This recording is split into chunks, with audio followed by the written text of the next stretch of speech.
രാവിലെ ഈന്തപ്പഴം പിസ്തയും കഴിച്ചേ. അപ്പോൾ അതെല്ലാം കഴിച്ചിട്ട് മുറ്റത്ത് വന്ന് നോക്കുമ്പോൾ അമ്മ നട്ട ചെടിയെല്ലാം നല്ലോണം പൂവായിട്ട് കണ്ടത്. ചിക്കിലെല്ലാം നിറച്ചും പൂവുണ്ടായിട്ടുണ്ട് കേട്ടോ. അപ്പോൾ കുറച്ച് ചെടികൾ ആണ് അമ്മേൻ്റെ. ഇത് ജർബറയാണ്. അതിന് തൊട്ടപ്പുറമുള്ളതാണ് വെറിഗേറ്റഡ് കുറുക്കയില ചപ്പില്ലേ, അതാണ്. ഇത് ഓർക്കിഡ് റോസാണ്. പിന്നെ വരുന്നത് ലില്ലി, റോസ്, പിന്നെ ഇത് ഗ്രൗണ്ട് ഓർക്കിഡ്, അത് നെപ്പീഷ്യ ഉണ്ട്, പിറ്റൂണിയ, റെക്സ് ബിഗോണിയ, ഇഗ്ലോണിമ. ഈ റോസ് പച്ച കളർ റോസാണ് കേട്ടോ. അതിൻ്റെ ഇലയൊക്കെ പച്ച തന്നെയാണ് വരിക. അങ്ങനെ ഒരു തരത്തിലുള്ള റോസാണ് ഇത്. പിന്നെ എഗ്ലോണിമ തന്നെ കുറേ ടൈപ്പ് ഉണ്ട് കേട്ടോ. എഗ്ലോണിമയാണ് കൂടുതലായിട്ട് കാണുന്നത്. റിയോ ഉണ്ട്, ലില്ലി ഉണ്ട്. ഇതൊരു റോസാണ്, വേറെ റോസാണ്. ഇതിലൊന്നും പൂവൊന്നും അങ്ങനെ ആയിട്ടില്ല. പിന്നെ പാമ്പോസ്, കുറേ ബിഗോണിയാസാണ് ഉള്ളത്. പിന്നെ ജെർബറ മാറ്റി നട്ടതുണ്ട്.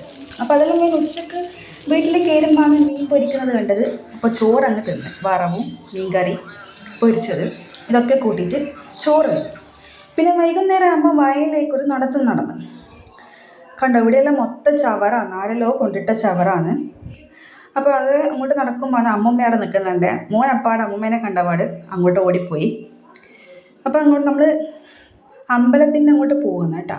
ഇവൻ്റെ വയലിൻ്റെ നടുക്കൂട്ടിയാണ് അമ്പലത്തിൻ്റെ വഴി വരുന്നത്. അപ്പോൾ നീലേത്തകത്തോട്ട് പെരിങ്ങോത്തമ്പലമാണ് വരുന്നത്. ഇതിൻ്റെ നടുക്ക് എൻഡിലാണ് അമ്പലം വരുന്നത്.